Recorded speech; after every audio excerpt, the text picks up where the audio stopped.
अरे बहू, मैं इतनी देर से चाय मांग रही हूँ, अभी तक तुमसे एक कप चाय ना बनी। हे भगवान, मैं तो माँ जी को चाय देना ही भूल गई।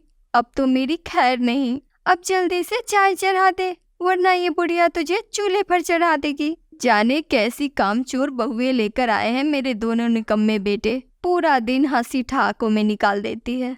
ललिता डर के मारे जल्दी जल्दी गैस पर चाय चढ़ाती है, पर डर के मारे पतीला ही नीचे गिर जाता है। आए मोरी माँ, अब क्या तोड़ दिया नास पीटियो तुमने। आए दिन ऐसे बर्तन पटकती है जैसे ये बर्तन तुम्हारे दहेज में आए हैं। ललिता अपनी सास के लिए चाय लेकर आती है, पर उसके हाथ डर के मारे ऐसे कपकपा रहे होते हैं जैसे जनवरी की ठंडक पड़ रही हो। माँ जी चाय। क्या हुआ बहू, चीनी के कितने कट्टे लेकर आई फ्री में? चीनी के कट्टे फ्री में? ये आप क्या बोल रही हो माँ जी? चीनी कहाँ मिल रही है फ्री में? वही तो जानना चाहती हूँ मैं कि कहाँ मुफ्त में चीनी बट रही है जो तूने थोक के भाव मेरे कप में भर दी है। हे भगवान, ये मुझसे क्या हो गया? मैंने लगता है 2 बार चीनी डाल दी। अगर मारना ही चाहती है तो एक बार में जहर देकर मार देना मुझे। ये धीरे धीरे शुगर करके मारेगी तो बहुत वक्त लग जाएगा और चीनी के पैसे भी बहुत बर्बाद हो जाएंगे। नहीं माँ जी, ऐसा मत बोलिए, मैं आगे से ध्यान रखूंगी। कुछ न होने वाला तुम दोनों काम चोरनियों से।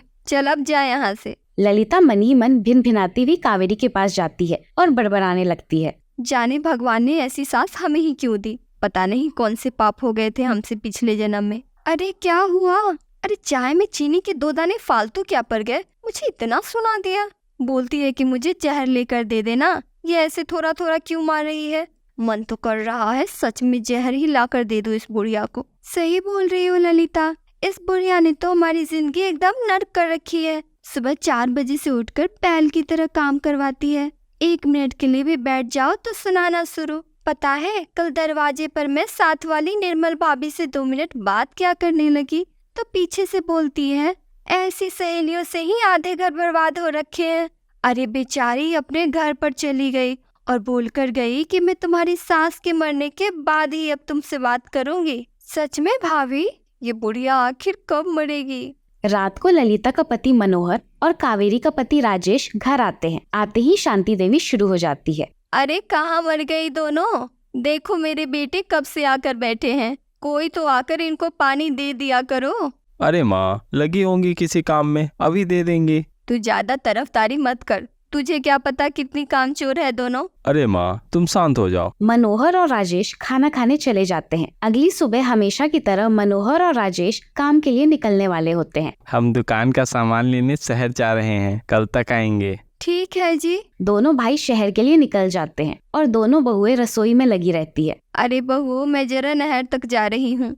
मैं जब आऊँ तो चाय तैयार रखना। जी माँ जी। शांति जैसी घर से जाती है, दोनों बहुएं की खुशी का कोई ठिकाना ही नहीं रहता। दोनों मजे से पकौड़े बनाकर खाती है। काफी देर हो जाती है पर शांति देवी घर नहीं लौटती। अब दोनों बहुओं को चिंता होने लगती है। वो दोनों अपनी सास को ढूंढने निकल पड़ती है। नहर पर जाकर जब वो अपनी सास को ढूंढती है तो उनको साड़ी में लिपटी उनकी सास की लाश झाड़ियों में पड़ी मिलती है। सर से लेकर पाँव तक साड़ी में लिपटी अपनी सास की लाश देखकर कावेरी और ललिता की हालत खराब हो जाती है। अरे ललिता, इसको यहाँ किसने मार कर डाल दिया?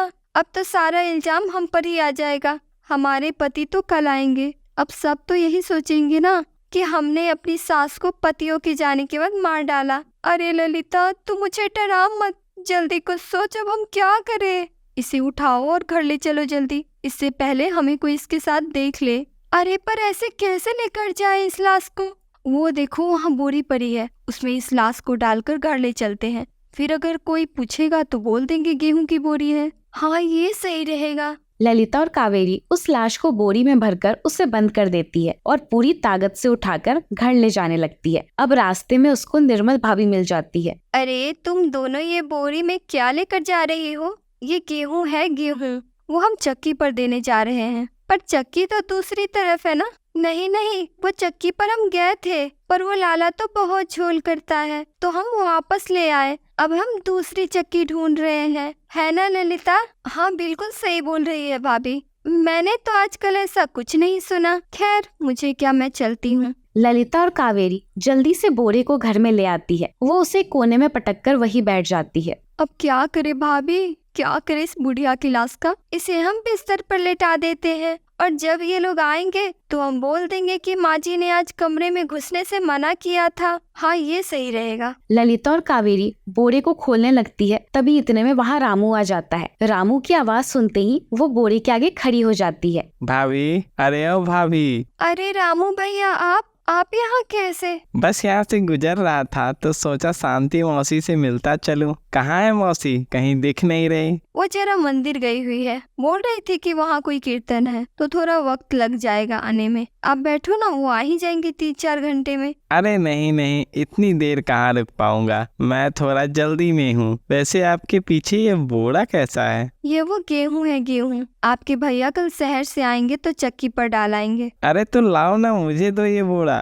मैं तो ट्रैक्टर से आया हूँ तो आराम से देता जाऊंगा चक्की पर। अरे नहीं नहीं, आप तकलीफ मत लो, ये आ जाएंगे ना कल तो यही डाल देंगे। आप हटो और मुझे उठाने दो ये बोरा। कावेरी और ललिता रामू को बहुत रोकती है, पर रामू तो उसकी एक नहीं सुनता। वो बोरा खिसकाता हुआ बाहर ले जाता है और अपने ट्रैक्टर पर पटक देता है। मारे गए दीदी, अब तो हमें कोई नहीं बचा सकता। अब तो जिंदगी भर हम जेल में सड़ने वाले हैं। हमें थोड़ी देर बाद चक्की पर जाना होगा और बोरा वापस लाना होगा। हाँ, यही ठीक है, और वैसे भी कोई और तरीका भी तो नहीं है। एक एक पल उन दोनों को भारी लग रहा होता है। वो यहाँ से वहाँ टहल रही होती है और बार बार घड़ी की तरफ देख रही होती है। थोड़ी देर बाद वो दोनों बहुएं चक्की पर पहुँचती है। चक्की बंद हो चुकी होती है। यह देख अब तो दोनों की हालत और बुरी हो जाती है। लाला तो दुकान बंद करके चला गया ललिता, अब क्या करें हम? सुबह सुबह ये वापस आ जाएंगे। घर में जब इनको इनकी माँ नहीं दिखेगी तो हम क्या बोलेंगे? फिर वो लाला को भी पता चल जाएगा कि उस बोरी में हमारी सास की लाश है। अरे पर वो बोरा तो रामू भैया दुकान पर देकर आए हैं ना, तो सारा शक उन पर ही जाएगा। अरे हाँ, ये तो मैंने सोचा ही नहीं। हम तो बस बोल देंगे कि रामू आया था और माँ जी उसी के साथ गई थी। हाँ हाँ, ये सही है। बहुत बढ़िया ललिता। अब दोनों पूरी रात करवट बदलती रहती है और सो ही नहीं पाती। सुबह सुबह दोनों के पति घर आ जाते हैं और आते ही वो माँ को आवाज देते हैं। अरे कावेरी, माँ कहाँ है? दिख नहीं रही। अरे भैया, जरा जल्दी मेरी दुकान पर चलो, देखो वहाँ कितनी भीड़ लगी हुई है। अरे तो मुझे क्यों इतनी जल्दी में बुला रहे हो? क्योंकि कल तुम्हारा ही भाई रामू मेरी दुकान पर गेहूं पीसने के लिए एक बोरा छोड़ कर आया था, जिसमें साड़ी में लिपटी कोई लाश मालूम पड़ती है। ऐसी साड़ी तो तुम्हारी माँ ही पहनती थी। तुम जल्दी चल कर देखो।